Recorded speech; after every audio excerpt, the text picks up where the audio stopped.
was thought that this kind of generative transformational linguistics would actually help translation. Happily, Chomsky said early on in aspects that it would not help translation. Anyway, so that was cut short as a project. But the term universal has got to say, well, universal is deep-seated, underlying, you know, able to explain many other things. It's got to be on that level. But if you look at the research done here on explicitation, it's just surface-level comparison. There's nothing deep or transformational. There's no attempt to explain a whole lot of phenomena on the surface of manifestation. There's no psychology behind it. It's just counting items and comparing them. So it's not universal in a Chomskyan sense. And then, if it's universal, okay, I've got a translation, yes, it's true. Got a translation, yes, it's true. Got a translation, oh, it's not true for this one. Oh dear. So it's not universal.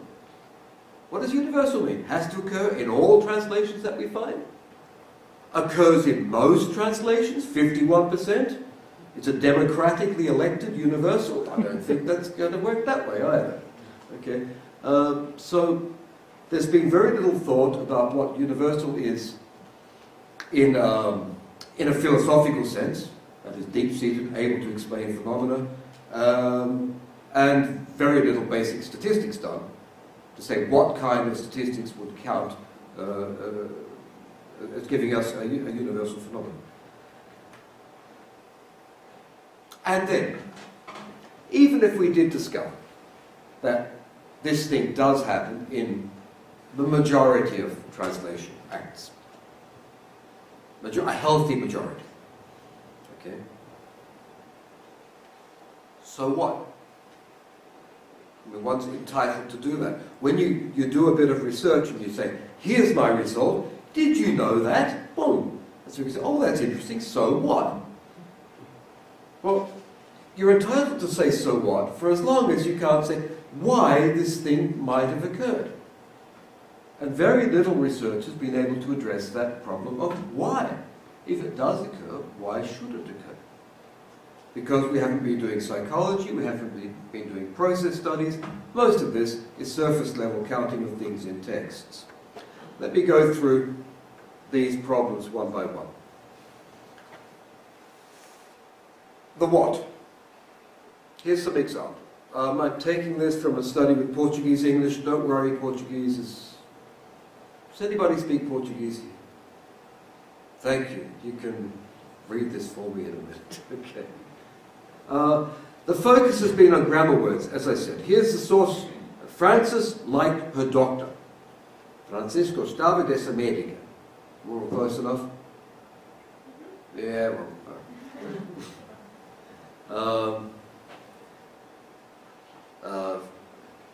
Frances liked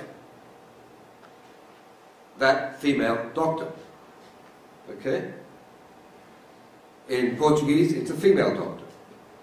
Back translation, female doctor. Is that explicitation? We don't know. Okay? You'd have to be sure that the doctor was indeed female, but the source text doesn't say it. It's giving more information, but we can't be sure if it was implicit. Okay? The second one, though, is more interesting. Você também gosta dela? Something like that. Do you like her too? But the translation is, so, you like her too. Okay? The translator has added so. Now there, I think if you go back to the original text, and you can see that the two sentences are connected, you can say, yes, there is a connection, and putting in the so is justified. And so there, I would call that explicitation. In the first case, I would be unhappy. I would say it's a case of translator guessing, perhaps. And the second one, fine, I would call that explicitation. And I think it's interesting when people do that.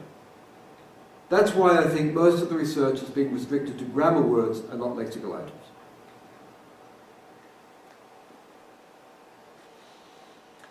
Second problem, implicitation. Now, implicitation wasn't really looked at until some Hungarian scholars, notably Kinga Claudi and Christina Karoli,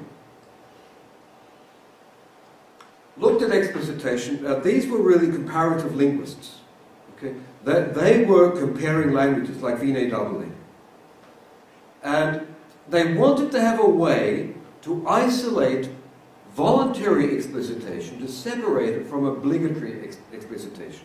Obligatory is what your language system obliges you to do. And the voluntary stuff is what belongs to the psychology of the translator. So how can we do that? And they had a very, very elegant solution, and it's here. Now, if you've got two languages arranged in such a way that Big Brother in Chinese and brother in English are such that every move here, if it's literal, will be implicitation, and every move there, if it's literal, will be explicitation, then that's a normal occurrence. If we're just comparing language systems, every act of explicitation one way should be implicitation the other way, and they balance each other out. So their solution to isolating voluntary explicitation was to look for situations of non-symmetrical implicitation and explicitation. It's there, don't worry about it. But from that, you started to get people looking for instances of implicitation, and some people discovered texts with more implicitation than explicitation, which made things very problematic. Now for the universality. Consider the following cases. Would you say that subtitles of a film are more explicit or implicit than the source, which is the spoken language? Take a guess. Because you haven't got enough space, right? You can read very fast, you can put a lot of information there. Although there are instances of explicitation for a cultural phenomena where you really have to explain things, it can happen, it does happen. There's so much more implicitation just because of the restriction of how much space you've got. So it's hard to see how the universal can apply to subtitling, for example. This came from a doctoral student who's been looking at ATA exams. Looked at lots and lots of exams, people becoming members of the American Translators Association, and she came and said, you know, I've looked at about 200 translation texts. I haven't found any explicitation. Something's wrong. No, not wrong. It's just an exam situation.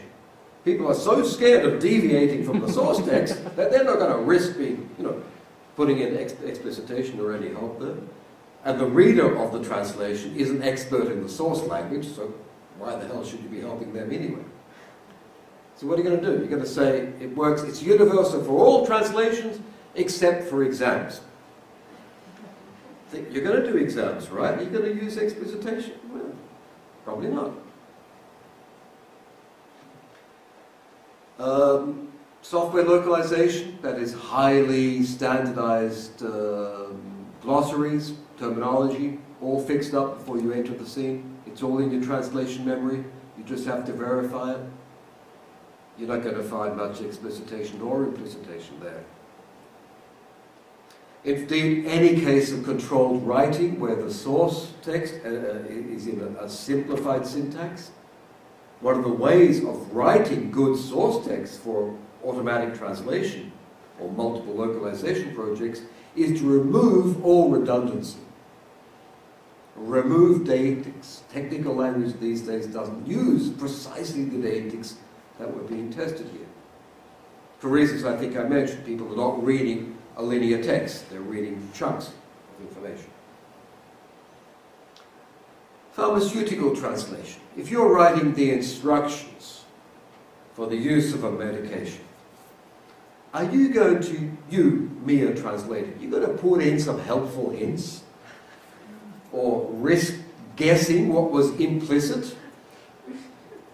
No way, you're going to get big lawsuits filed at you sooner or later if you start doing that.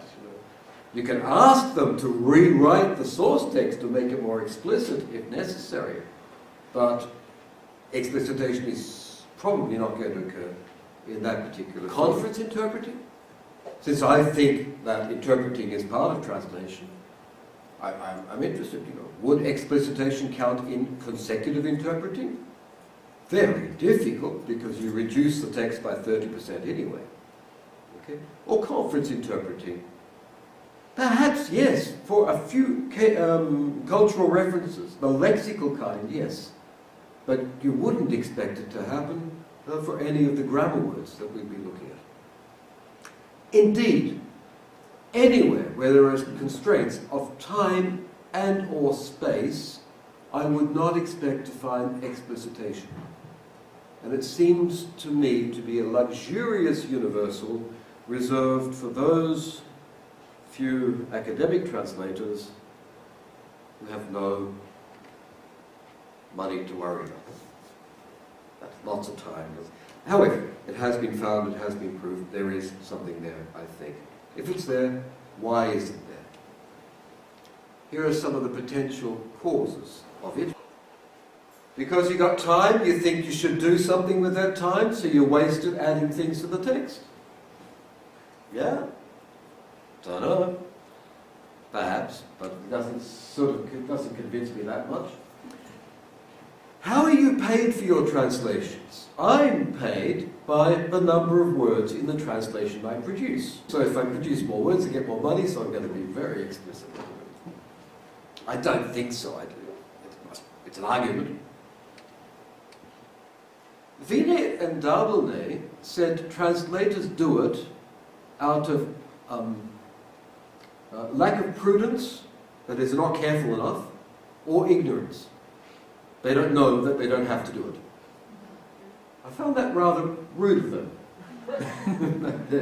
but interesting, because one of the early, in the 1960s, Georges Monin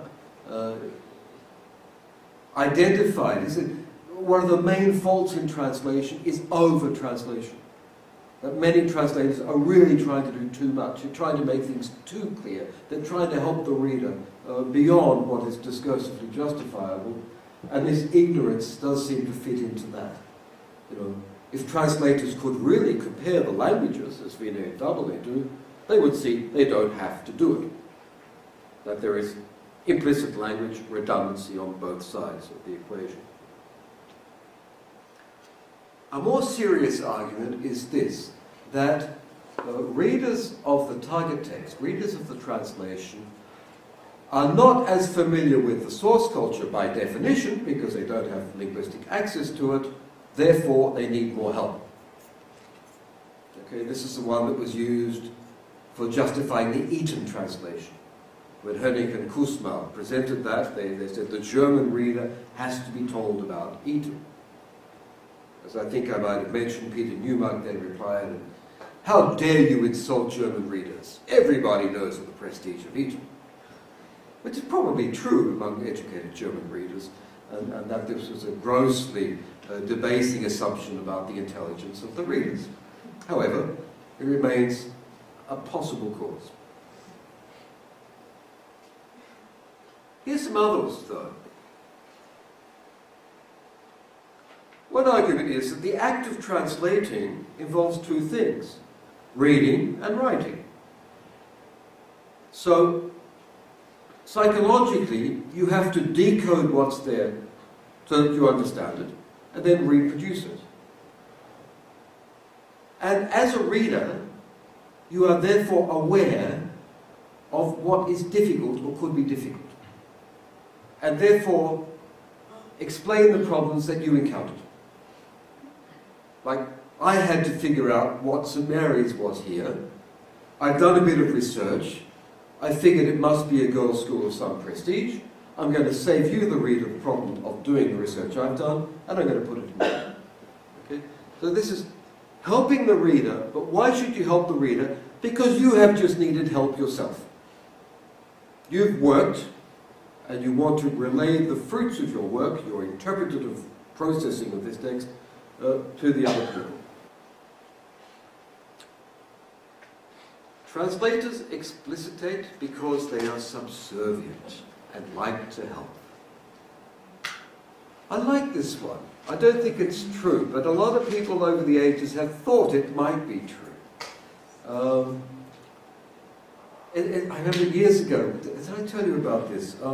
We were discussing why are translators usually badly paid? Not you guys, you're going to be very well paid. You don't have to worry about this. But often they're badly paid. And an American, said, well, yeah, you know, it's one of the nurturing professions. There are some professions in society where people do it for the love of doing it, for helping others. Nurses are badly paid in most societies. Teachers, primary school teachers, elementary school teachers, are usually badly paid. But they do it because they love doing it, to help others. That's the reward. The reward is human and not monetary, so who's going to pay them? And the argument was that translators might fall into that category. We are one of the nurturing professions, helping people understand each other, and we're supposed to love doing it so much that people are not going to pay us. And that's why we explicitate. Okay, I'll leave it there as a possible hypothesis. Easy to test, you know, you could get some volunteer translators who do translate regularly, and there's professionals who translate for a lot of money and have to go very fast, and see what happens. I don't know. I don't know if that would be true. If there would be more explicitation among the volunteers than the professionals, perhaps. And my personal contribution to the debate, I think looking at the evidence that's there, of all the universals actually, and of Turing's laws, I think that translators tend to be risk adverse. They don't get rewards for taking risks, so they tend not to take risks. If in doubt, explicitate to make the relation very clear, because ambiguities tend to be risky, but they won't use explicitation when there is significant doubt. Because there are cases of cultural references which are ambiguous, and translators there, if they're smart, tend to use omission. You know, if you're not sure which way it's going, generalize or leave it out. But for me, the use of explicitation does fit into a model in which translators tend to be risk averse. Then again, in all this research, and I think in the papers you're going to look at now, there's been a lack of comparative perspective. Nobody has really asked if it happens in other uses of language. One experiment that's been done, I don't think it's been published, so I can't really give it to you as the gospel truth, but this was a Lebanese girl in Sydney in Australia, had people getting a story in Arabic and telling it in Arabic, getting a story in Arabic and telling it in English to children, women. Where do you think the explicitation occurred? When they retold the story in Arabic or when they retold the story in English? Any guesses? If it's a universal of translation, we would hope to find more explicitation in the retelling in English. But in fact, she found explicitation everywhere. That explicitation may be a fact of retelling, no matter what the change of language. That the psychology might come from the simple retelling or re-narration of a discourse. And I think if you look at the papers that you're going to look at now, you think, wait a minute, what is translating? Well, there are two things. It's retelling the text and it's changing language. And if we find that something happens, it might be due to the change of language. They've all been linguists, so they think that's the cause. But it might also be due simply to the fact of retelling. And if we had a few good psychologists among us, they might see that as the potential cause as well.